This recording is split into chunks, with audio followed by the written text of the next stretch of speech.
안녕하세요. 시네포커스 록사입니다. 오늘 알쓸영사 시간은 디포커스 미학에 대해 알아보는 첫 번째 시간으로서 피사계심도, 초점거리, 조리개에 대해 알아보겠습니다.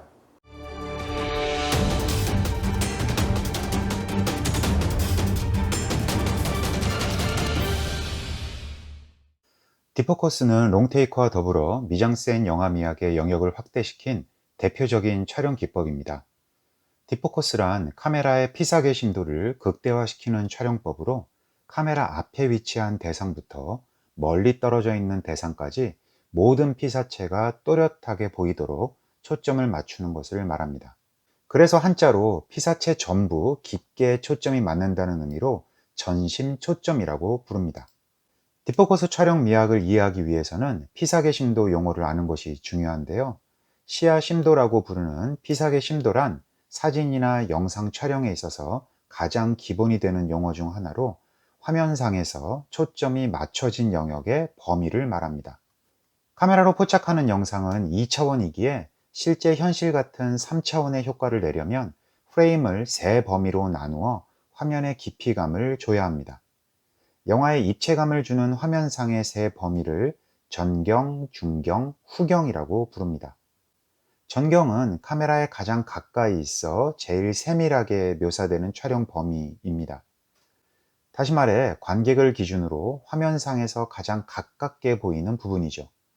그래서 근경이라고도 부릅니다. 전경은 관객의 시선이 집중되는 공간이기 때문에 보통 주된 대상이나 인물이 놓입니다.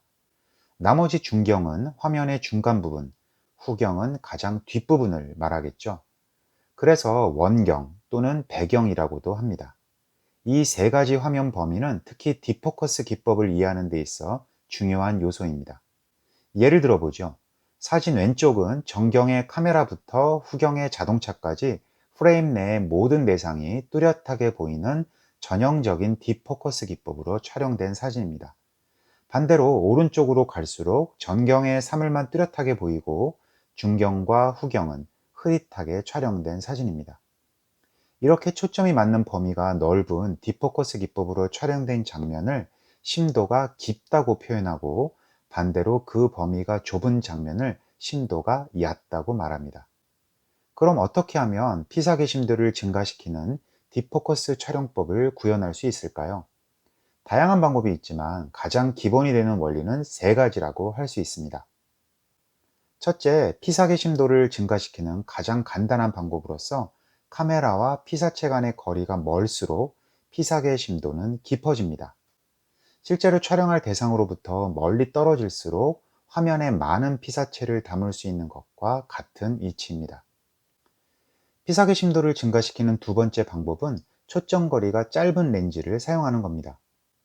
초점거리란 카메라 내부의 필름과 렌즈까지 광학적 중심 간의 거리를 말하는데요. 다양한 렌즈를 구분하는 가장 중요한 차이가 바로 렌즈의 초점거리라고 할 수 있습니다. 렌즈의 초점거리는 밀리미터로 표시되는데 보통 초점거리가 50mm 렌즈를 표준 렌즈라고 합니다.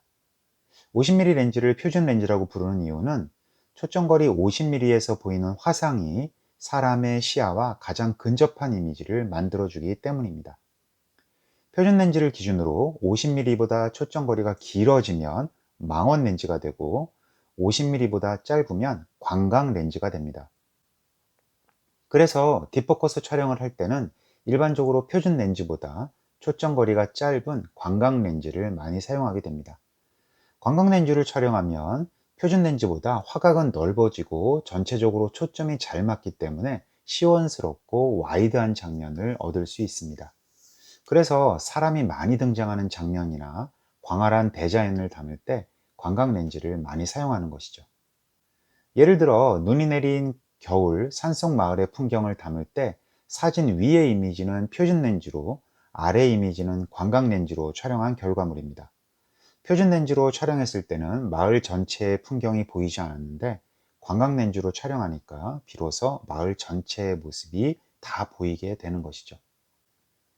피사계 심도를 증가시키는 세 번째 방법은 조리개가 조여질수록, 즉 조리개 값의 수치가 커질수록 피사계 심도는 깊어집니다.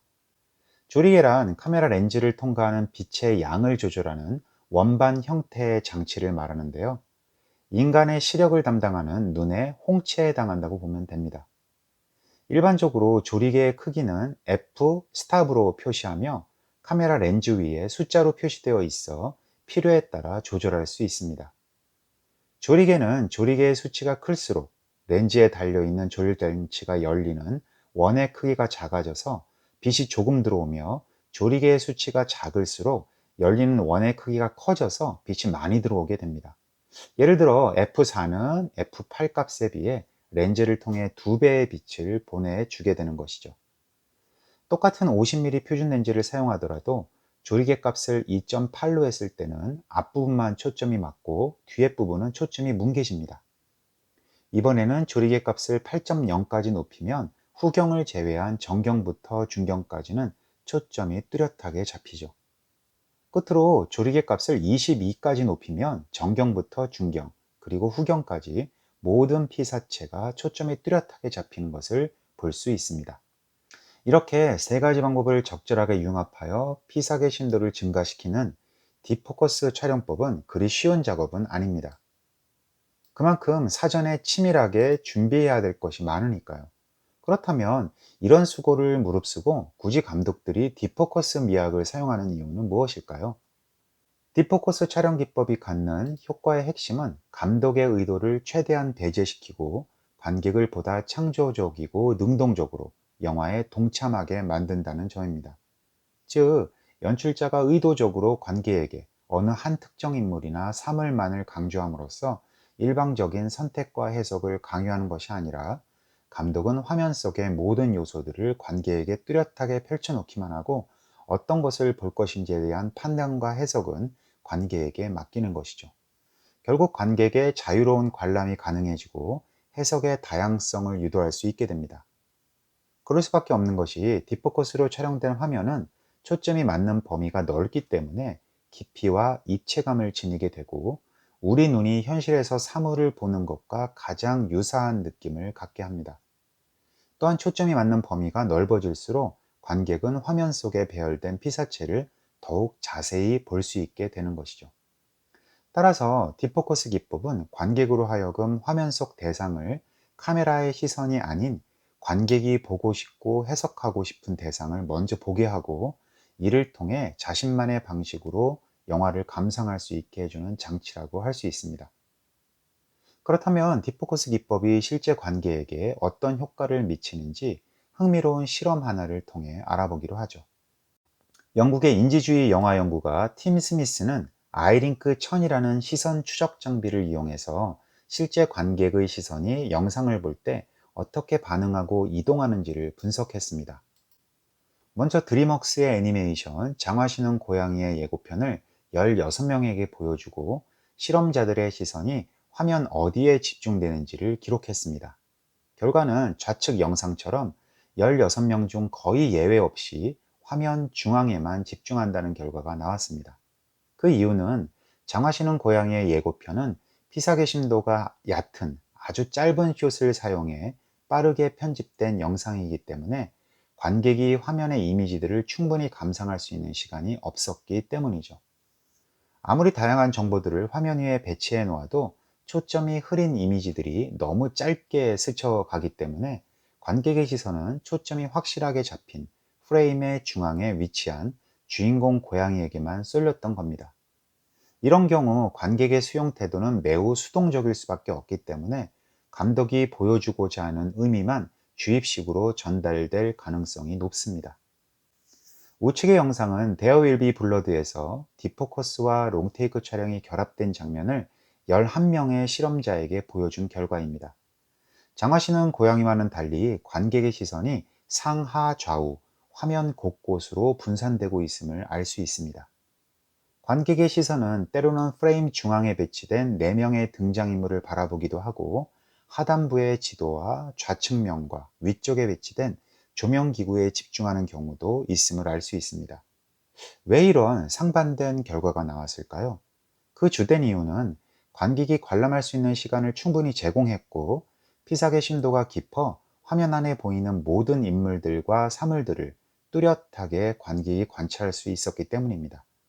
앞에서 설명했듯이 관객의 수용 태도를 능동적으로 유도할 수 있기 때문에 그만큼 관객 스스로 관찰하고 음미할 수 있는 환경을 제공할 수 있는 것이죠.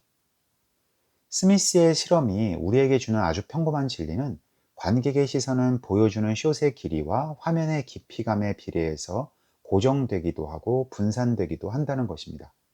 그렇다고 디포커스로 촬영된 영상이 미학적으로 반드시 더 우위에 있다고 할 수는 없습니다.